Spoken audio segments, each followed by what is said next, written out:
In April 1995, Thomas Edward Benning, an experienced caver, entered Black Cave. But what started as an exhilarating exploration turned into a gripping tale of survival, despair, and mystery. This is the tragic tale of Benning's solo caving trip, which ended in a chilling mystery that took nearly 2 years to unravel.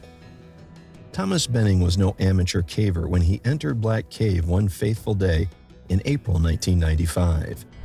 In fact, he'd been there before, so he was confident in his knowledge of its labyrinth passages. But while he had been well equipped for the exploration on previous occasions, this time around he wasn't so prepared.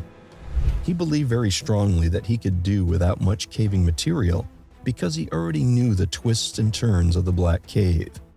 He knew where the tunnels stopped at a dead end and where they didn't.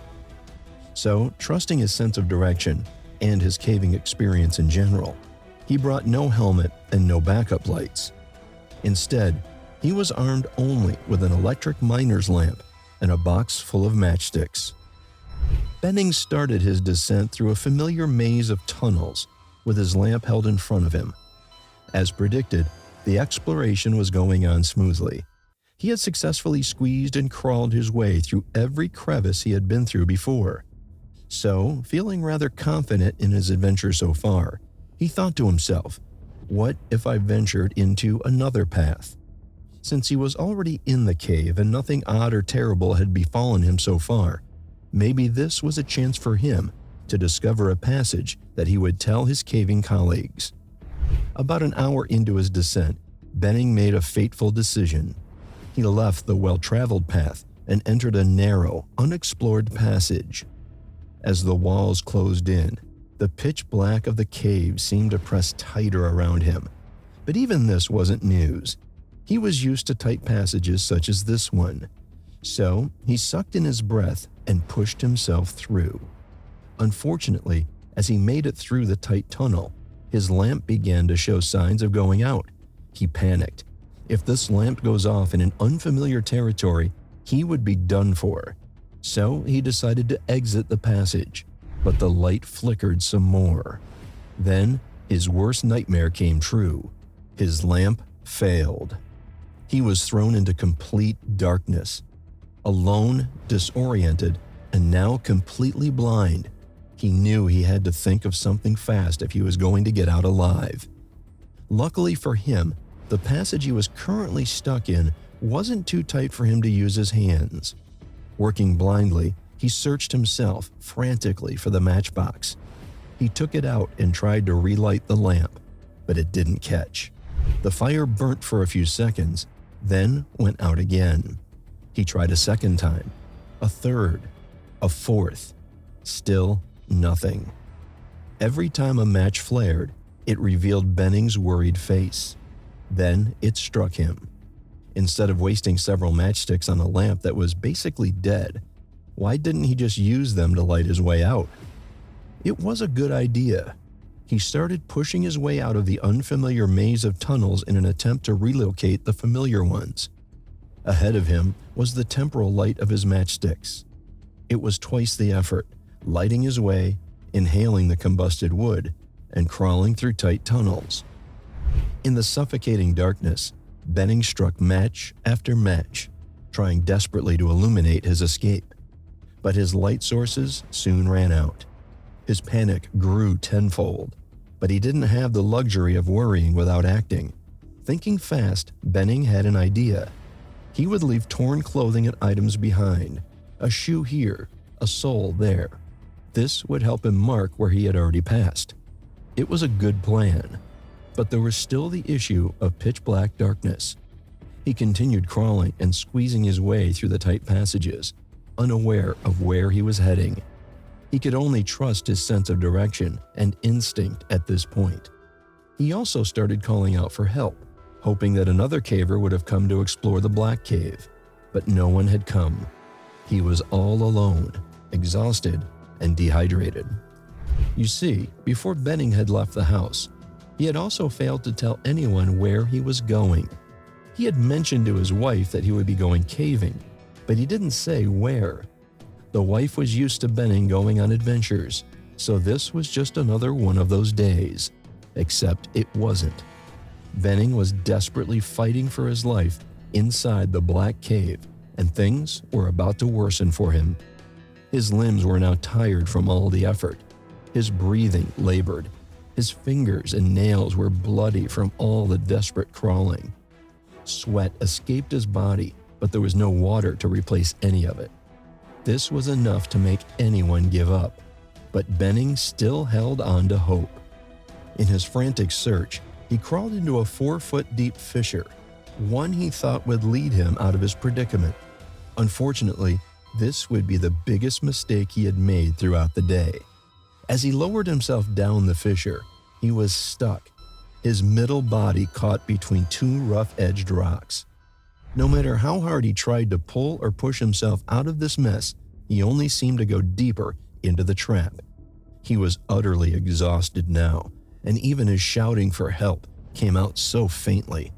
Trapped, worn out, and alone in the dark, Benning knew only a miracle would save him now. With nobody aware of where he was, he could only hope his wife noticed he was missing soon. Luckily for him, Mrs. Benning eventually noticed when he didn't return home and quickly reported that he was missing. Several search teams were sent out to look for Benning in nearby caves and adventure sites. After combing through several areas, they found his car parked near Black Cave. Inside the entrance room, they discovered his shirt and sunglasses, but nothing else.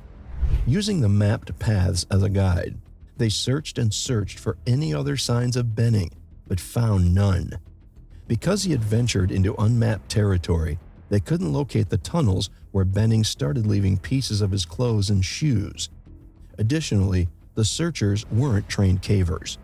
Many weren't even miners and didn't know how to navigate the complicated paths of a cave. They called out to him but received no response. Benning was stuck in a fissure very far from the familiar tunnels of the cave. Besides, his exhaustion and dehydration meant he couldn't exactly shout enough to be heard. His strength was long gone. His fingers were bruised from all the crawling. The only thing he could do was hope and pray that rescue would come soon. The search continued for many days, but nothing came out of it. If Benning had been found then, he probably would still be alive. This is because humans can survive without food and water for a few days to a week, but less in a cave in pitch darkness. Unfortunately, even after weeks of searching, Benning was never discovered. His wife was devastated, but her worst nightmare was realized when the search was eventually called off. Not knowing if her husband was still alive or dead shattered her. She remained like this for over a year, broken by uncertainty. Nearly 2 years later, in December 1996, 3 experienced cavers, Bill Graff, Elizabeth Robb, and Dale Green, entered Black Cave. They had gone there before, not to search for Benning, but just to explore its intricate paths. However, as they explored, something strange caught their eye. A burned-out book of matches, an inoperative lamp, and scattered items which included the soles of a pair of shoes, torn clothing, and even a set of keys. At first, they didn't think much of the items and continued their expedition. But when they were done, they returned to the items. It had also dawned on them that the strange items could be the items of Thomas Benning, the man who was declared missing many years ago. They had heard about the matter. The news was everywhere. Flyers were put up. Reports were logged. So yes, many people knew, including Bill, Elizabeth, and Dale. They followed the trail of objects into a narrow, suffocatingly tight passage, anxious about what they might find. And then they saw it. A body, wedged deep in a fissure. They couldn't believe their eyes. Mummified by the dry cave air, the remains were a haunting reminder of all that had happened nearly 20 months ago. After recovering from their shock and awe, they photographed the scene and tried not to disturb the remains. Following this, the cavers left pointers on the trail leading to the fissure. Then they contacted the sheriff's department. A deputy was sent to verify their discovery. After this, a recovery mission was launched, but extricating the body was no small task. It took multiple trips and skilled cavers, some of who were imported from outside the country, to retrieve what was left of Thomas Edward Benning. His wallet, discovered in the crevice, confirmed his identity. This heartbreaking story reminds us of the unforgiving nature of caves. Benning's fateful mistakes, caving alone, failing to communicate his plans, and not carrying adequate equipment, ultimately sealed his fate. Perhaps if trained cavers had been involved in the original search, he might have been found alive. But we'll never know how long he survived in that silent, suffocating darkness. Thomas Edward Benning's story is a reminder of how dangerous cave exploration can be. Black Cave holds many secrets, but it also shows how important it is to be prepared and careful. Thank you for watching. If you found this video interesting, please like, subscribe, and share. Stay safe, and we'll see you next time.